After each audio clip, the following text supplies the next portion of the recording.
Estás escuchando Juventud Habla hoy. Padre, en el nombre de Jesús, te damos gracias porque tu misericordia es tan grande, Dios mío, porque tanto te hemos fallado y tú sigues amándonos. Dios mío, te pedimos que esta conversación llegue a todas partes que tú quieres que llegue y que sea de bendición para muchos. En el nombre de Jesús. Amén. Amén. Bueno, saludos a todos aquellos que se están conectando con nosotros, aquellos que están manejando, aquellos que están trabajando en el labor. Te saluda tu amigo Ángel Machado y Neftali aquí con Ángel grabando nuestro podcast. bueno, hoy es viernes, Nef. Today is Friday. Everybody has plans. Do you have any plans this weekend? I'm not too sure. Maybe just cleaning.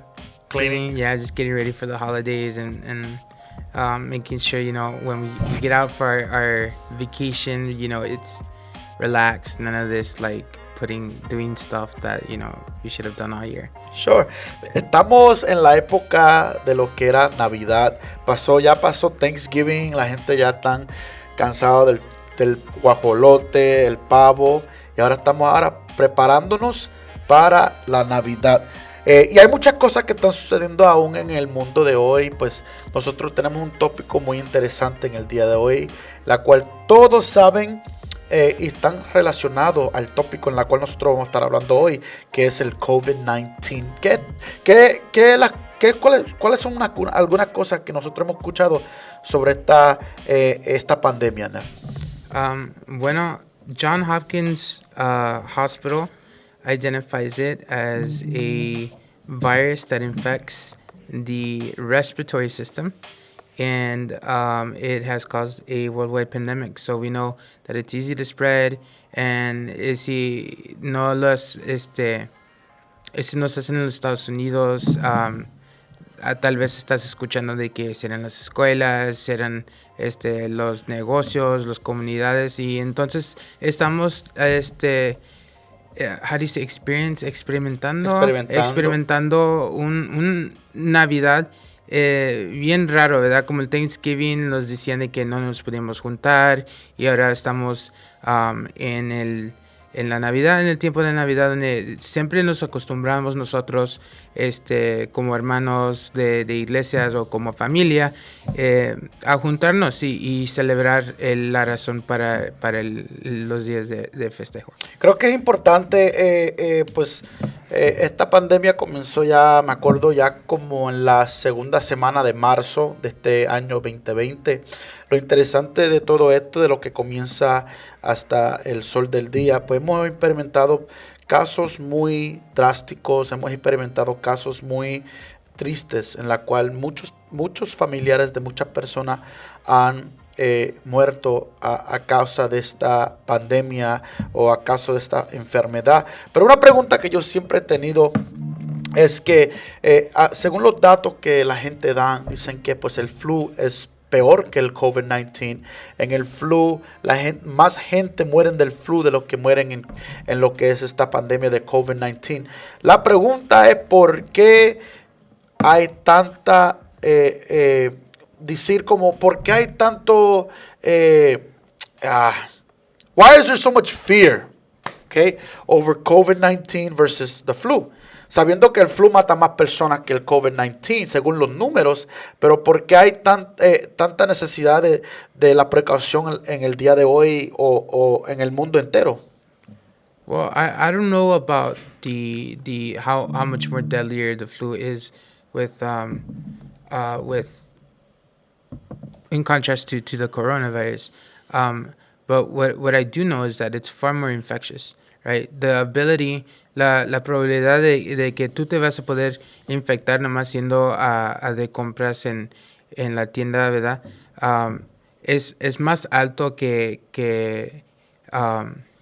the chance of getting the flu, right? So it's much more contagious. It lasts for days, and then for the most part of the year, we didn't know anything about it. Yeah, of course. We didn't know how it spread. We didn't know how to defeat it. We didn't know if we can make a vaccine. So update. Now we're really close to getting a vaccine out. If you haven't watched the news, they're talking about getting the vaccine out for before the end of the year, which is like 3 weeks away. Um, we are also, I think we're a little bit more, I wouldn't say comfortable. We're just more aware of how to stay safe. And now you see things like the numbers going higher, right? The numbers of infections going higher. But we also see that um, we are opening up more and more, right? Yeah. For example, I think today we were talking about, and then if you don't know, me and Angel work at the same school, and we were talking about how um, prepare for maybe like a shutdown, but we're still opening up. When we come back from Christmas, we're doing 4 days a week instead of what we were been doing. Well, we started off 2 days a week, and then 3 days a week, Right. and so coming back from Christmas, they're proposing a 4 days a week. But the thing is this: so if we bring this conversation up into our church and all that, even leaving politics to the side, because people believe that this is a political move to see who's going to come out president or who. Let's leave that to the side and let's talk about church. What is to go forward? ¿Qué es lo más principal, lo más importante cuando hablamos de esta pandemia? ¿Qué posición tiene la iglesia sobre esto lo que está sucediendo? Y creo que es importante entender cuando estudia la Biblia y estudia la importancia. En muchos casos, muchos versículos, libros nos habla de tener fe. Y cuando hablamos de fe es ir más allá de las imposibilidades de que cualquier hombre pueda dar. Entonces cuando nosotros, en la cual yo creo en doctores, creo que la importancia de un doctor, creo que Dios le pone la inteligencia a estos doctores para ayudarnos nosotros, sobre todo la fe del ser humano, la fe del hombre, la mujer de Dios debe de estar activa. Y hay personas, Nef, conozco personas que dicen, yo no voy a usar máscara, yo no voy a ser intimidated por esta pandemia, voy a salir, no me importa de las máscaras, y si no me dejan entrar, no me importa. What do you think about these people who are just running wild? And there are people from church, and I understand that your faith can be strong and all that, but what do you think of the mentality of these people that are going around saying, I'm not going to wear a mask, I don't care? Should we do that? Should we have that attitude? Well, first of all, please follow local guidelines. Please be safe. Don't be out and be like, well, I heard this podcast Juventud Habla way, and then they said not to wear masks. No, I think they're taking a concept of defending for your rights to an extreme level, right? It's an extreme level of like, you can't tell me what to do. You can't tell me to go to church. You can't tell me to do this and that. And in defiance of not being told what to do, people end up taking it to the extreme level. Yeah. And just be unsafe about things. What is so bad about wearing a mask? That's like, what I'm it's saying. just, I know it's annoying. We have to wear it all day. It gets all smelly, and Yeah. sometimes you can't find them, and you put an old one on, and you're like, Sure. Yeah. like, what is this? Pero let's rewind a little bit, right? ¿Qué es lo que sucedió en marzo, verdad? El coronavirus existía antes de eso, existía en China, y it's little by little, ¿verdad? Día por día it crawled its way back to the U.S., right? They had people in quarantine. Remember, San Antonio was a quarantine zone. We shipped people from China straight to one of our city bases, and they stayed there for several weeks. And then eventually this thing, I think it started with the NBA, where there was an NBA game. I'm not too sure which one. I think it was the Utah Jazz, and then they made an announcement and they canceled all the games. And after that, it spread like wildfire, where they shut down everything. We didn't come back to work for like 2-3 weeks. And then after that, we were given instructions on how to conduct online school. And then this is what happened with the church, right? They told us no large gatherings. And the church was like, okay. And then they said no more than 50 people. And the church said, okay. Yeah. And then they said no more than 10 people. And then the church said, okay. And then there were some states that were taking it to an extreme level, and they said no church. There were, I think it was New York City, where there was politicians that were shutting down churches and finding pastors and stuff like that. And so I think we came down to a point where everybody realized what was going on, right? And then we, I think we segregated ourselves from who. Okay, like, are we gonna, like, this is a really big worldwide event where we just kind of like separated. And I don't want to put this really harshly, but I'm going to call it like lukewarm Christians compared to actual Christians, right? Where things get difficult, things get tough. Are we gonna let things get in our way between us and God, or are we gonna not in defiance, right? We're not saying like go defy it, but don't get in our rights as Americans to worship our God, pero a la misma vez, like, this is where our faith should be the strongest. Exactly. Right? Like, if you look at the Bible, there was worse things than the coronavirus. There was actual people like looking for you, right? If anybody like had the slightest idea that you were a Christian or something, or if you celebrated your faith openly, you would get stoned to death in the early church. Of course. I think, creo que usar la máscara no debe de intimidar, no debe de molestar al verdadero cristiano. Creo que ahora en estos días salió un reportaje o un misionero que estaba en la China y pues allá la gente son diferentes. La pasión que tienen por Dios hacen hasta el extremo para buscar a Dios, de poder hablar con Dios. Y creo que pues el uso de la máscara no es un problema grande. Guys, wear a mask. It's not a big problem. It's nothing big. Now, when they start messing with our religious rights, then we can start making some noise. But I'm totally against for Christians just to manifest this type of behavior, this type of attitude towards what's happening, you know. And I think that, like you said, Nev, this is the perfect opportunity for all churches to be open, for people to come to know God, because guess what? People come to God because they're in need. La gente viene a Dios porque están en una necesidad. Cuando tú vienes a la iglesia es porque estás buscando algo, es porque tienes una necesidad, quiere que Dios llene un vacío en tu corazón. Entonces, ahora más que nunca la iglesia debe de estar abierta. You know, yo creo en la experiencia personal de Ancla de Vida, man, nosotros hemos podido restaurar más de 6, 7 familias en lo que es el lapso de la pandemia. Gente corriendo a las iglesias y muchas iglesias cerradas, pero nosotros nos mantenimos abiertas. Claro, guardando todo lo que es la distancia y todas las precauciones, pero creo que en estos últimos tiempos la gente necesita esperanza, necesitan escuchar que Dios está al tanto y Él puede, levantarnos o restaurar o sanar lo que necesitamos. Right. And I think a lot of people look at church and what it is in nature, that there's a lot of people gathering, and I say let's be smart about it. Wear the mask, right? Spread out.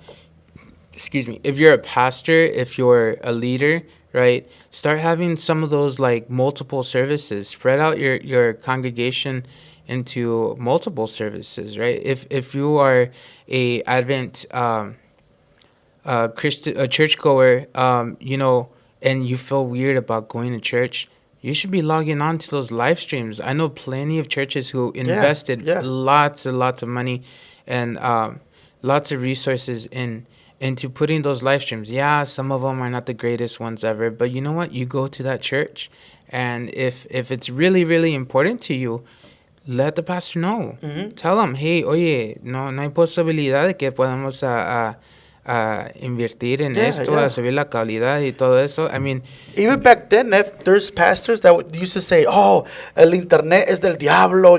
And what happened now? Right. Hey, follow me on Facebook. Follow me on Facebook. Follow me on here. Follow me on there. So now, lo que llamaban del diablo antes, ahora lo están usando para predicar, porque ahora la iglesia está cerrada, según el estado que tú estés. So it's one of those weird things. Right. Y ahorita es el momento para la iglesia, tomen un momento a aprender de la situación, ¿verdad?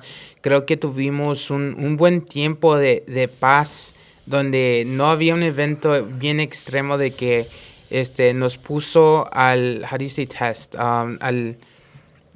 There wasn't an event that put us to the test, right? Like Yeah. that hasn't really defined us as Christian, as a community, as a group of faith, where like you had to make a choice of how you're gonna practice your faith and what you're gonna practice. I know plenty of churches that didn't have the Holy Supper, or as other churches like to put it, the Eucharist. They didn't take the Eucharist, where they put off baptisms, and that's like super duper important. Um, there's churches that never opened. That's right. There's churches. Matter of fact, Nev, ever since the pandemic first hit, there's churches that are still not open. Right. And if we go more más allá, there's pastors, they just give it up. They're like, hey, I'm not gonna be a Right. pastor through this pandemic. Right. And let me take a moment. Let me tomar un momento a decir, I'm not associated. If you're listening, I'm more than likely I'm not associated with your church. I probably don't know your pastor, and I'm just gonna say this on their behalf. If you haven't had a chance to tithe, you absolutely need to tithe. It's now, especially more than ever. I know churches out there that nobody tithed to the church, and they lost their building. That's sad. They lost their place of worship, and now I don't know how they're gonna open up. They're gonna rent out a place, or if anybody gives them a chance. But maintaining and building a place where you could go to is super duper important. And if you haven't given anything, or if you don't have anything to give, offer something, right? Be like, I don't have anything, but do have this like PlayStation 5 I could raffle off, Sure. or something, or offer your services, right? Offer your services. Hey, pastor, ¿cómo te puedo ayudar? Can I help you with the Facebook Live? Can I help you with, if you have a skill or something that could help you get back to the church? Any little helps out. Porque ahorita this is a struggle. This is what it's all about. When it gets hard, when things get going, like, what are you gonna do, right? Yeah. And let's just say we suddenly get sick and we don't make it. Oh, perdóname, Dios. Estaba el virus y no me quería enfermar, but you died anyway about it. That's what I think. Creo que la oportunidad más grande la tenemos ahora. No estamos diciendo que olvídate del virus, sino que estamos diciendo vamos a confiar un poco más en Dios. Vamos a hacer más. Creo que en los próximos años la iglesia va a ser atacada, la iglesia va a ser expuesta en un lugar muy difícil. Entonces, lo que tú dijiste, Nev, de que se va a separar la gente tibia, lo que es lukewarm. Los verdaderos cristianos vamos a seguir. Y la gente pues que tenían a Dios como un beneficio, pues ahí donde vamos a ver quién es quién. Y es importante entender esto. Entonces, cuando hablamos de la iglesia, también tenemos que entender los jóvenes, Nev. ¿Qué es lo que está sucediendo con los jóvenes hoy? ¿Qué es lo que la iglesia está haciendo con los jóvenes hoy? Aunque esté pasando lo que esté pasando, el huracán más grande del mundo, la tormenta, el desierto y hasta COVID-19, tenemos que seguir hacia adelante. Entonces, hay jóvenes que hoy se están perdiendo, Nef. ¿Por qué? Porque a lo mejor su iglesia se cerró, a lo mejor su líder ya no quiso seguir hacia adelante, o ya no hay ánimo para seguir en la iglesia. ¿Por qué? Es importante mantener a nuestros jóvenes pues activos, haciendo algo. Right. Y para empezar, yo reconozco, no sé si tú lo reconoces también, pero yo he visto como que, los jóvenes para allá, and already the whole youth type of thing has always been a little bit kind of like not taken as serious, I want to say, where it was just kind of like if you had classes of citizen in church, they would probably be second-class citizens, because it was always like, okay, here's a center church, and then, by the way, the youth are having a bake sale next week, right? Like, they never allocated like real money from like the pool of whatever they collected, church in general, right? From the general church funds to that. They've always made the youth like fundraise for retreats and stuff like that, as it should be, right? Like, they should work a little bit more, but I feel like it's always been the struggle, and I think now that things got even harder, right? there's multiple things that happen with the youth groups. Either they either been forgotten, or the resources got really tight, and we just kind of have to allocate, where who are we going to serve the most, type of thing. So if you're a youth um, having a hard time, right? Let's just say like everything was going great.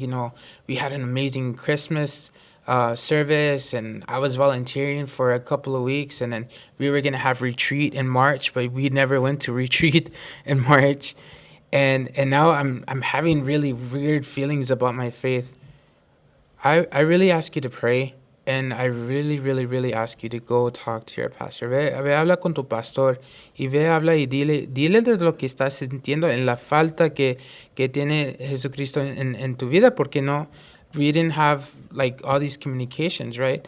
Or if you're just plain scared and anxious because you got school, and things are building up, and all of a sudden you weren't expected to manage your time, and now you have to manage your time, and you're flipping out because I got homework, and Mr. Valdez gave me this really weird assignment where I have to like make a video, and I've never touched the camera before. Yeah.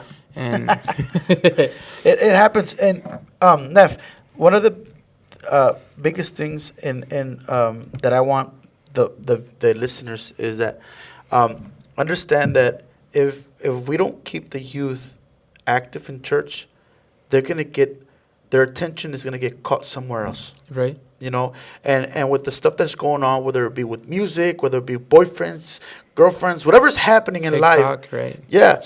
If we do not keep us as leaders, if we don't keep these young people connected, keep them active, keep them busy, guess what? Don't cry when they're lost doing stuff that they were never taught. Why? Because we as leaders, we as pastors, we as youth pastors, we as youth leaders didn't take the time to invest in them, to teach them, to preach them, And the thing is, more than anything in this world, I think the hardest thing to honestly, the hardest group of people to stay connected are the young people.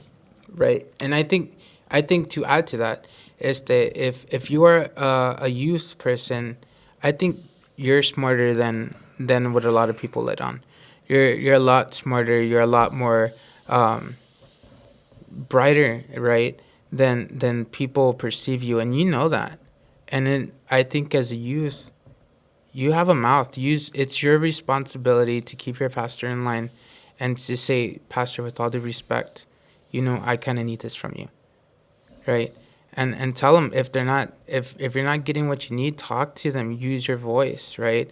And if they are talking to you, it's your responsibility to listen, and open your mind, and open your heart. And a lot of the times, and I speak from experience, is that the young people don't have. And what's funny is that I just spoke to my youth leader, and I feel like I'm disconnected from the youth at my church, only because now that I'm pastor, they see me like, oh, we can't talk to pastor.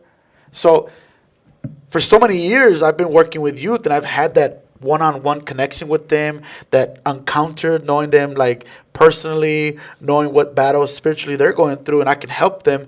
But now that I'm in another level in my life as a lead pastor overall, where I have to deal with their parents, well, they see me like, well, I can't talk to pastor. I don't want to talk to right. pastor. And that's a horrible stigma to have, right? Because some churches don't have youth leaders. Some churches don't have youth pastors, and the only person they have to go to is the pastor. So that's where I really hope, if you're a youth listening right now, I really hope you can put trust on your pastor. Even if you have something, because I know with some youth leaders or some youth pastors, you tell them stuff, and all of a sudden you get out really embarrassed and shy about it. And honestly, guys, we're not, we as leaders, we tell you things like, hey, that's not a good idea. I don't like what you're doing, type of thing. But we're not telling you that out of judgment or anything. We don't judge. God judges, and he makes the ultimate judgment call, and that's gonna be way later on. But we're here to give you advice, and we're here to kind of help you, lead you in your path with Christ, right? Like if something that you're doing that is happening, and we kind of like, hey, what's going on? we have more experiences than you do, and we're here like, hey, that's not such a good idea. God doesn't like that, and here's why, right? So put that whole stigma away that you're embarrassed or whatever, or you're kind of shy to your pastor or to your youth leader, because they're there to serve you, to help serve God too, right? To help you and get you where you need to be at. Well, because like you said, Neff, we've gone through life and we've gone through some things that we know that didn't work out, and we don't want them to go through that. But sometimes the youth are so hard-headed, they're like, oh, I know better. And of course, you don't know better. You're going to fall into the same trap. It's that age where it's like, everything's going great. I'm 18. Yeah. I'm graduating. I have to get my own apartment and stuff like that. Yeah. Or I got my first job, like, calm down. Right. I've always told my students that, whenever they get the first job, like the whole $7 an hour, like that's just pocket change, guys. Like there's more out there. Of course. And all you need to do is like, and we were having this conversation early, is find something that you're good at, that you love, and get some sort of education in there, and you could get paid really, really well, right? You don't necessarily, if college is for you, great. If college is not for you, great. There's other choices for you, and you could be, making a comfortable living. And I think have a job where you get to call the shots, where you can free up your weekend to go to church, right? Because I know that's a big struggle with people. Sure. You hear them like, oh, I can't get Friday or I can't get Sunday off. And, ironically, Sundays where like a lot of stores are closed. So it's kind of like, okay, what's going on? I say Sundays are forgot. But every day in general is forgot, right? Right. But Sundays is more like, I don't know how you, like my Sundays, I go to church, I receive from God, and then we get out nice and early, and I still got the whole day to go out, eat, and spend time with my kids and my wife and all that. But it's what you make out of it, right? So, right. Jóvenes, si me están escuchando, conéctese con Dios, conéctate con tu pastor, con tu líder. Conéctate con Youth on Fire. Conéctate con Juventud Habla hoy. Don't let the coronavirus get in your way, right? If you're one of these people who are scared, you know what? Then go make an appointment with your pastor and go talk to him, right? Wear your mask. You could talk to him 6 feet away, and you'll be fine. Or don't let the government start telling you like to get in a way between you and Christ, right? Because the moment, and I think that's why we were talking early, to go back to some of the early topics earlier, that was a really, really big deal, because once we start letting the government tell us what to do with our faith, there's precedent. Precedent means like it's been done before, it's nothing strange, and nothing happened back then, and nothing's going to happen now type of thing. So it's always good to stand up for our rights, and stand up for our rights in a safe way, right? Wear the mask. Social distance, be safe about it, right? God let there be scientists, and God let there be doctors out there to discover things for us to know, right? We can be safe about it, right? If this was the dark ages, I mean, it could have been like the plague, and it could have been worse, right? That thing knocked out like 2/3 of Europe. And the thing is, like you said, stand up for our rights, but we'll stand up for what's right. Don't stand up for dumb things. Like what we talked about earlier. Oh, I can't wear a mask. I'm gonna go ahead and I'm gonna be a tyrant and just walk to every store. Because you know what? People see you, and I guarantee you that as you walk into a store without a mask and you tell them that you're a Christian, the first thing they're gonna tell you is, how can you say you're a Christian if the Bible says we should obey the law of the land? Right. So that's the first thing. Because wearing a mask or not wearing a mask has nothing to do with whether you believe in God or don't. Right. People say, "Oh, if you wear a mask, you don't have faith." It's not that. If you go there, then if you go that route, then when you go, I think we had this conversation before, right? If you go that route, then when you go to sleep at night, don't lock the door, because you have faith in God, right?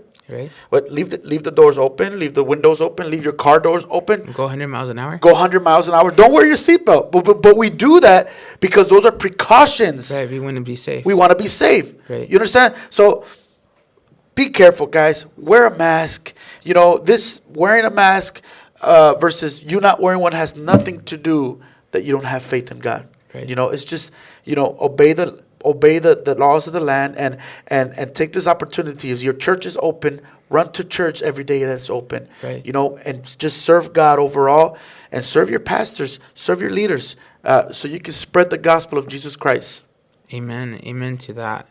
Amen. Wear your mask and go have your, go pray, go practice God, go practice your faith.